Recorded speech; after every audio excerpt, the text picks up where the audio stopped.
Este é o podcast de Biotech and Health da MIT Technology Review Brasil, oferecido pela Origin Health. Olá, bem-vindas e bem-vindos ao podcast de Biotech and Health da MIT Technology Review Brasil, apresentado pela Origin. Eu sou Camila Pepe, hoje eu estou com Laura Murta e a gente vai falar sobre técnicas inovadoras para a fertilização in vitro. Lembrando que essa é a vertical de Biotech and Health da MIT Technology Review Brasil e semanalmente você pode acompanhar os nossos conteúdos sobre biotecnologia e inovação. Recentemente, a MIT Technology Review publicou um estudo revolucionário que anunciou o nascimento de 8 bebês saudáveis no Reino Unido usando uma técnica inovadora de FIV que incorpora DNA mitocondrial de 3 pessoas. Trata-se de uma forma de doação mitocondrial, na qual o núcleo do embrião da mãe, com mutações, é transferido para o óvulo doador sem mutações, permitindo assim a prevenção da transmissão de doenças genéticas mitocondriais. O resultado, comparado a dados anteriores, demonstra um marco no combate a enfermidades previamente incuráveis. Essa técnica, que já acontece no Reino Unido desde 2015 e também foi regulamentada recentemente na Austrália, evidencia avanços significativos na medicina reprodutiva. O estudo incluiu 22 pacientes com risco genético, culminando em 8 nascidos vivos sem sinais de doença mitocondrial. Embora, em alguns casos, tenha sido detectado um nível residual de mitocôndria materna abaixo de limiar patológico. Ainda há debates éticos, regulatórios e, por vezes, políticos envolvendo essa abordagem, dada as implicações de alterações hereditárias, especialmente em países onde o procedimento ainda é proibido. Além da doação mitocondrial, a FIV tem evoluído em outras frentes tecnológicas, incluindo o uso de inteligência artificial aplicada à seleção de embriões. Ferramentas capazes de classificar embriões para elevar as chances de gravidez estão sendo testadas com modelos baseados em aprendizado de máquina, imagens e dados clínicos, embora muitos ainda estejam em fase preliminar e debatidos sobre uma perspectiva também ética. Essa convergência entre inovação científica e dilemas éticos traz à tona questões fundamentais. Como é que a gente garante a segurança a longo prazo para essas crianças? E como equilibrar avanços tecnológicos com transparência e consentimento informado? Existem riscos biológicos, regulatórios e sociais, além da responsabilidade de monitorar as primeiras gerações que foram geradas por técnicas reprodutivas de ponta. Bom, e dando sequência para a gente debater um pouco mais sobre essas técnicas inovadoras de FIV, como a que a gente já trouxe aqui no início do episódio, falando sobre a doação mitocondrial, a gente recebe Dr. Leopoldo Tissot. Dr. Leopoldo é especialista em reprodução humana assistida, tem mestrado pelo setor de reprodução humana da Unifesp, também é sócio da clínica FIV São Paulo e do laboratório Projeto Alfa e revisor da Cochrane. É um prazer recebê-lo aqui. Eu que agradeço pelo convite, um grande prazer. Obrigada. Bom, Dr. Leopoldo, acho que até para a gente começar, a debater sobre esse tema, eu queria escutar um pouco de você sobre os avanços e até desafios, aí voltando um pouco para a questão da técnica que a gente comentou aqui no início, de doação mitocondrial. O que você entende de avanço sobre isso, os desafios que a gente tem relacionados a essa técnica? Bom, quando a gente fala dessa técnica, que na verdade não é um transplante mitocondrial, é importante dizer que ela faz parte de um tratamento, uma tentativa de tratamento de uma doença rara, mas que muito impactante, do ponto de vista de qualidade de vida e até algumas vezes letal, né, que são as doenças mitocondriais hereditárias. O que é isso?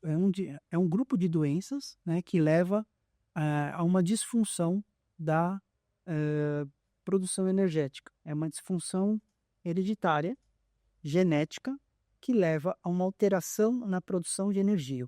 A mitocôndria é uma organela que fica no citoplasma da célula. E a gente fala que ela é a usina energética celular. Ela produz uma moeda energética que é o ATP. Então, sem mitocôndria não tem produção de energia. E, interessantemente, nós herdamos as mitocôndrias, a parte genética mitocondrial a gente herda da mãe. Ela é de origem materna. Então, quando ocorre a fecundação, o espermatozoide fertiliza o óvulo. Na cauda do espermatozoide tem mitocôndrias, mas essas mitocôndrias elas degeneram. Então, toda a parte de material genético, o DNA, o mitocôndria tem DNA, mas é um DNA materno. E claro que a parte, vamos dizer assim, de DNA, carga genética que nós herdamos, que vão dar as nossas características, aquela herança mendeliana que a gente aprende na escola, né? Azão, azinha, azão, azão. Isso vem do óvulo, vem do núcleo da célula. Tá? Então, o que acontece? foi feito um estudo, uma tentativa de tratar essa doença, fazendo um transplante na verdade, dos núcleos, do pronúcleo. Então, imaginemos uma mulher que tenha essa disfunção, essa doença, né, que é a origem materna, e foi feita uma fertilização com o espermatozoide do marido, portanto, foi criado um zigoto, e o zigoto ele tem os 2 prosnúcleos, masculino e feminino. Antes de ocorrer a junção desse zigoto, foi pegou-se em um óvulo de uma doadora e fertilizou-se com o espermatozoide do marido da paciente. Portanto, criou-se um outro zigoto. E enuclearam esse zigoto. Tiraram o pronúcleo e fizeram um transplante. Pegaram um pronúcleo da paciente e colocaram no citoplasma do zigoto que foi enucleado. Portanto, carga genética nuclear do casal e o citoplasma com as mitocôndrias da doadora. Isso se revolucionou, porque teve um êxito, né? Nasceram 8 crianças, então de 22 casos, 22 pacientes que submeteram esse tratamento, 7 conseguiram engravidar, de uma delas uma gestação gemelar. E as crianças estão passando bem, estão desenvolvendo muito bem. Então, essa técnica realmente é uma técnica específica, não é para todas as doenças genéticas, é para as doenças mitocondriais hereditárias. E agora você trouxe toda a complexidade, né, da técnica em si. Pensando nos riscos para o bebê, existem riscos dessa técnica? Pensando no curto e longo prazo, já se sabe sobre isso? Não, por isso que é uma técnica experimental, Luiz, né? Feito num serviço específico só de pesquisa mitocondrial na Inglaterra, em Newcastle. Pra você ter uma ideia, essa primeira técnica foi realizada em 2010, depois aprimorada numa outra publicação na Nature, as duas, né? 2010 é Nature, depois 2016 ou 2017 também na Nature, e agora no New England. Ou seja, de 2010 agora, 2025, tem um amadurecimento dessa técnica, portanto ainda só experimental, né? Quando a gente fala de transplante de prosnúcleos, ainda é uma técnica experimental, que a gente não sabe o efeito disso na prole, nas crianças. Então, até pouco tempo aí a gente está acompanhando esse desenvolvimento dessas crianças e, felizmente, um desenvolvimento normal. São crianças que estão se desenvolvendo bem. Veja bem, é muito complexo, né? Porque você vai ter que fazer uma enucleação de um zigoto, ou seja, já é uma célula fecundada, né? Um óvulo fecundado. Você vai tirar, enuclear essa célula, vai enuclear o outro zigoto da doadora e vai fazer esse transplante. Você não pode ter um dano nem nos prosnúcleos e nem nos citoplasmas, tá?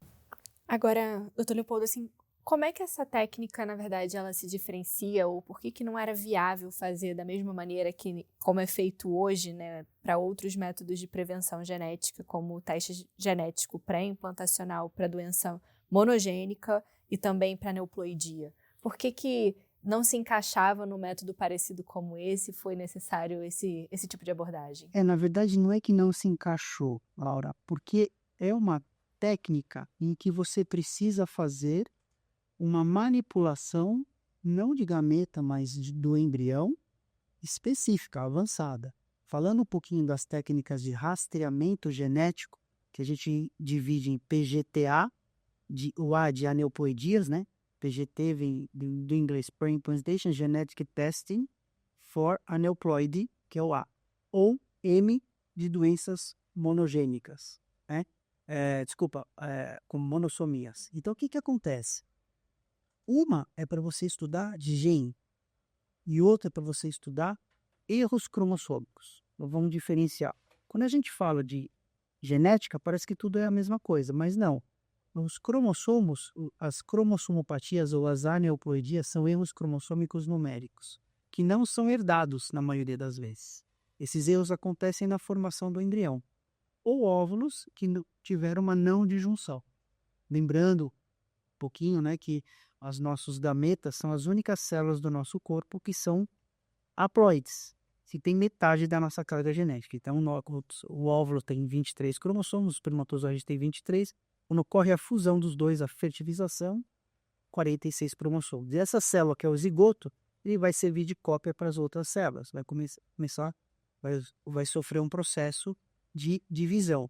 E antes de ocorrer a divisão, tem que ocorrer uma multiplicação desses cromossomos. E aí que acontecem os erros. Pode ir um cromossomo a mais, pode ir um cromossomo a menos. E isso depende da idade do óvulo, e hoje a gente também sabe da idade do espermatozoide. Mas a influência da idade ela é mais precoce na mulher. À medida que a idade avança, a quantidade de óvulos vai diminuindo, porque esses óvulos, população de óvulos, foi estabelecida na vida intrauterina. A mulher não produz óvulos mais depois que nasce. Essa reserva foi, como eu falei, né, foi herdada. Essa quantidade de óvulos nasceu com a mulher e ela vai usando. Para vocês terem uma ideia, a mulher nasce com cerca de 5 a 6 milhões de óvulos. Desculpa, nasce não. Com 20 semanas, com 5 meses de vida intrauterina. Ao nascimento, 1 a 2 milhões. E quando começa a menstruar, 400 a 700 mil óvulos. Óvulos imaturos, né? Como se fossem várias uvinhas. E todo mês, um punhadinho dessa reserva vai sendo recrutada. E desses, um cresce quando a mulher começa a ovular, né? Ao redor dos 9 aos 15 anos, ou tem uma maturidade do eixo e ocorre a seleção e o recrutamento o desenvolvimento dos óvulos. Portanto, o recrutamento a gente não controla, vai acontecer todo mês. Se a mulher nasce com esses óvulos, o que acontece? À medida que a idade avança, os óvulos envelhecem. Então, tudo que a gente sofre de estresse, poluição, radiação, infecções, tem um impacto no nosso corpo. E também tem um impacto nas nossas células e no óvulo da mulher. Portanto, os erros cromossômicos, eles dependem principalmente da qualidade do óvulo. O que acontece com o menino, com o espermatozoide? O menino não nasce com o espermatozoide pronto. Ele começa a produzir na puberdade. E o espermatozoide tem um ciclo de vida de 60 a 70 dias. Depois ele morre e vem o outro. Isso faz com que um homem com uma idade mais avançada consiga ser pai. 60, 70 anos. Claro que o testículo não produz com a mesma qualidade. Hoje a gente sabe que homens acima de 50 anos, principalmente, têm mais filhos com autismo e têm mais abortos na parceira. Tá? Mas, resumindo, os erros cromossômicos que dependem da idade do óvulo e do espermatozoide, a gente avalia uma biópsia embrionária e a gente vai avaliar, fazer uma amplificação do DNA para ver se os cromossomos estão com o número correto. Quando você tem uma alteração, ou um cromossomo a mais, que são as trissomias, ou um cromossomo a menos, que são as monossomias, tá? Então aí a gente vai ver esse desbalanço. E as doenças monogênicas é um estudo específico, que aí você vai atrás de um gene. Por exemplo, vamos falar de Coreia de Huntington. Então é um gene específico para a Coreia de Huntington. Já viram falar que tem mulheres que têm um câncer de mama hereditário, o BRCA1, o BRCA2. Então você pode construir uma sonda específica para aquele gene e ir atrás e fazer a seleção. Tá? Então são 2 testes distintos, um para doenças monogênicas e outro para as aneuploidias. Mas tem um painel estabelecido que você faz padrão ou isso depende do histórico e da idade dos pais? Depende do histórico e da idade dos pais. Então, por exemplo, que você tenha na família uma pessoa que tem talassemia. Você vai fazer um aconselhamento genético, o geneticista vai aconselhar e falar, olha, você tem um risco aumentado de ter um filho com talassemia. Então, a gente pode fazer uma fertilização in vitro com a construção de uma sonda específica para a talassemia. Então, é doença monogênica. Mulheres com uma idade mais avançada, que optam por engravidar. Vamos pegar, por exemplo, 42 anos. Tem 75% quase dos embriões que esse casal produzir pela idade da mulher vão ter algum erro cromossômico. 75%. E aí, quando você faz uma fertilização in vitro, você tem a possibilidade de fazer um estudo específico para avaliar essas cromossomopatias. Tá? Dentre elas, por exemplo, síndrome de Down. A gente consegue predizer o risco de síndrome de Down de acordo com a idade da mulher. Por exemplo, 30 anos, o risco de ter um filho com síndrome de Down, agora eu estou falando, esquecendo reprodução assistida, eu estou falando reprodução natural ou assistida, o risco de ter um filho com síndrome de Down aos 30 anos é de 1 para 9,6. 35 anos, 1 para 300. 39, 40 anos, 1%. 45 anos, o risco de ter um filho com Down é de 1 para 15. Isso eu estou falando de nascer. E 42 anos, como eu dei exemplo, foi de ter erros cromossômicos nos embriões. Down é um deles, né? A gente tem 23 pares de cromossomos. E aí essas doenças mitocondriais não se encaixam nesses dois cenários. Exatamente. Então, por isso foi feito o desenvolvimento então dessa técnica para poder fazer esse rastreio. Isso, para poder fazer um tratamento, não é nem um rastreio, né?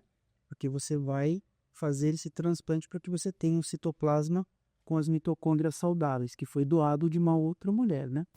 Perfeito. Muitos fatores envolvidos. Mas eu queria te perguntar agora um pouco, porque a gente está falando sobre uma técnica, como você disse, experimental, você trouxe aqui outros exemplos também. O que a gente tem de inovação, se é que existe, de técnicas de FIV também dentro desse contexto, mesmo que experimentais ainda, além de doação mitocondrial, existem outras técnicas que a gente possa trazer para dentro desse cenário, que estão aí sendo experimentadas e que talvez um dia a gente possa ter acesso a elas? Sim, hoje o que mais se estuda, quando a gente fala de rastreamento genético, ainda ele é invasivo para o embrião. A gente tem que fazer, o embriologista faz uma abertura com laser, que a gente chama de hatching, né? Faz um hatching assistido com laser e retira alguns fragmentos celulares. Já houve grande evolução dessa técnica. Vamos colocar aí final dos anos 90, começo dos anos 2000, era feita essa biópsia em um estágio que o embrião estava em divisão ainda, com 8 células. Então você tirava uma célula de 8. Você tinha uma amostragem celular muito menor. A gente tinha mais falsos positivos, mais falsos negativos. A acurácia do teste era menor. Além disso, o embrião poderia sobreviver menos ao estresse do procedimento, que é estressante para o embrião você fazer uma abertura com laser e retirar algumas células. Houve um avanço. Hoje a gente faz essa biópsia no estágio de blastocisto. O embrião tem mais de 100 células, então você tem uma amostragem maior, aumentando a acurácia do processo. E também o embrião sobrevive mais ao estresse do procedimento. Mas ainda hoje você tem o estresse. 5 a 8% dos embriões a gente perde no processo de biopsiar, congelar, descongelar, até transferir para dentro do útero. E claro, esse processo, que ele é muito bom na teoria de você selecionar os melhores embriões, os embriões que têm maior chance de implantar, menor risco de abortamento, quer dizer, maior chance de ter um filho nascido vivo saudável. Para quem que a gente precisa indicar? Qual é a população de pacientes que precisa? São as mulheres com idade avançada. Qual é o grande desafio? São mulheres que têm menos óvulos. Portanto, se tem menos óvulos, a gente vai ter menos embriões.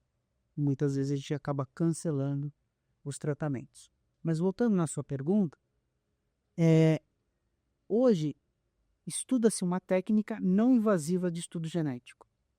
Ou seja, quando o embrião está em cultivo, no meio de cultura, faça uma pequena abertura com laser e ele vai liberar DNA. Esse DNA embrionário livre, a gente pode estudar, pode amplificar e ter um diagnóstico, sem ter que biopsiar o embrião. Acontece que ainda, quando você compara com o padrão ouro, que é a biópsia, ainda você não tem um resultado muito confiável. Mas esse é o próximo passo. É uma técnica diferente do que você biopsia o embrião. Tem que tomar cuidado também com a contaminação de DNA externo, porque senão você pode contaminar aquela amostra e você ter falsos positivos. Mas se a gente avançar nessa biópsia, no rastreamento não invasivo, vai ser um ganho muito grande. Principalmente para essas mulheres, né? Sim. De idade mais avançada. E agora, pensando nessa seleção, tem toda uma técnica para isso, mas a gente fala muito sobre o uso de inteligência artificial. Nem sei se isso existe para essa área, sim, mas existe o uso da inteligência artificial nessa técnica de seleção, por exemplo, dos embriões? Eu estava lendo alguma coisa sobre isso, mas eu falei, nossa, será que isso já existe? Não existe? A inteligência artificial já faz parte não só de diagnóstico dos fatores de fertilidade, mas na seleção embrionária, né? Então tem um score, imagina banco de dados enorme, né? Em que muitas vezes a seleção é feita pela morfológica dos embriões. Então, se você tem um banco de dados enorme, com várias padrões embrionários que você pode selecionar e pode correlacionar com o desfecho, gravidez ou não gravidez. E você dá um score para o embrião. Então, juntamente com, por exemplo, se você tem poucos embriões, só tem um embrião, e você pensa, puxa, será que eu vou biopsiar esse embrião ou não? Ou é talvez porque se é um processo de seleção, a gente tem que ter o que selecionar, não é verdade? Se você só tem um, você vai selecionar o quê? Então, se você pode utilizar esse score, que ele vai te ajudar para falar com aquela paciente, olha, esse embrião que a gente vai transferir, ele tem uma nota 10, nota 8, nota 7. Não vai ajudar para a gente selecionar, mas vai ajudar para a gente ter um prognóstico, sabe? Ou para ela decidir se ela vai querer usar ou não. Exatamente, isso. Agora, claro, você tem 4 embriões. A paciente não quer fazer estudo genético, por uma questão ética dela, enfim, questão de fórum íntimo. Ela pode fazer uma seleção utilizando uma inteligência artificial. Agora, doutor Leopoldo, na sua opinião, né, assim, quão perto você enxerga dessa técnica de chegar aqui no nosso país, pensando em termos de regulação, né, questões éticas e também de acesso? A gente sabe que hoje a FIV tem uma restrição em termos de cobertura, tanto na saúde suplementar quanto no SUS, ainda mais de uma técnica, né, ainda mais inovadora. Então, assim, a gente está preparado, a gente tem um arcabouço assim, regulatório que permitiria a gente começar a implementar algo nesse sentido aqui no nosso país? Eu acho que os avanços foram importantes nos últimos anos, Laura. Hoje a gente faz fertilização in vitro com estudo genético, a gente tem a possibilidade de congelamento de óvulos, discute-se, claro, hoje não são todos os casos, mas você pode o casal tem uma possibilidade de descarte de embrião de acordo com o tempo de congelamento. Isso não está muito... Hoje a resolução ela deixa mais aberta essa situação, mas eu acho que o entrave não seria nem ético. O entrave ali seria a gente dominar essa técnica e saber se essa técnica vai ser reprodutível em outros centros. Por exemplo, o congelamento de óvulos. Congelamento de óvulos, a gente congela óvulos desde 1986. Congelamento de óvulos não é tão novo como as pessoas imaginam, né? Se a gente for pensar que a primeira fertilização in vitro, o primeiro bebê de proveta foi em 1978, em 1986 já se publicou a primeira gestação com óvulo congelado e descongelado. Só que em 86 a eficácia do processo era muito baixa. E em 99 houve uma revolução no congelamento. Depois, um outro dia, a gente pode discutir sobre congelamento, que era um pouco mais extenso, mas essa técnica ficou conhecida como congelamento ultra rápido ou vitrificação. E a taxa de sobrevida foi para 90%. De 99 até 2008, ela ficou experimental, justamente para saber se essa técnica seria reprodutível em outros centros. Como seria a questão de custo. Em 2008, 2009, a gente começou a congelar óvulos aqui no Brasil. Então, eu acho que o amadurecimento da técnica depende da gente conseguir viabilizar essas questões desses entraves. Não é nem a questão ética. Acho que a ética vem depois que realmente a técnica ela passa a ser viável para que a gente possa oferecer aos pacientes, né? Bom, doutor Leopoldo, eu queria muito agradecer, né, a sua participação. Acho que explicou muito bem, não só para a gente, mas também para quem está nos acompanhando, não só a técnica de doação mitocondrial, mas também todas as outras existentes. E eu acho que o mais importante, a importância de entender aquela paciente que precisa de cada uma delas, né, e de todo esse contexto, não só de acesso, mas também de uso dessas técnicas aqui na nossa realidade. Muito obrigada. Se você quiser deixar alguma mensagem ainda adicional aqui para quem está nos acompanhando, fique à vontade. Bom, eu agradeço o convite, é um prazer estar aqui com vocês, falando de um assunto que realmente me encanta, é um assunto muito cativante, e eu gostaria de deixar como mensagem para que os casais e as mulheres que necessitam dos tratamentos de reprodução assistida. Hoje a gente não atende só casais ou pacientes que têm uma infertilidade, mas a reprodução assistida ela é muito mais ampla em termos de acesso aos tratamentos, as opções de tratamento, né? E que não deixem de procurar um profissional especializado na área para que possa ir atrás dos seus sonhos, né? Queria agradecer também você que nos acompanhou até aqui, lembrando que essa é a vertical de Biotech and Health da MIT Technology Review Brasil e semanalmente você pode acompanhar os nossos conteúdos de biotecnologia e inovação. Semana que vem tem mais e a gente espera você. Até lá! Continue acompanhando os conteúdos de Biotech and Health nas plataformas da MIT Technology Review Brasil.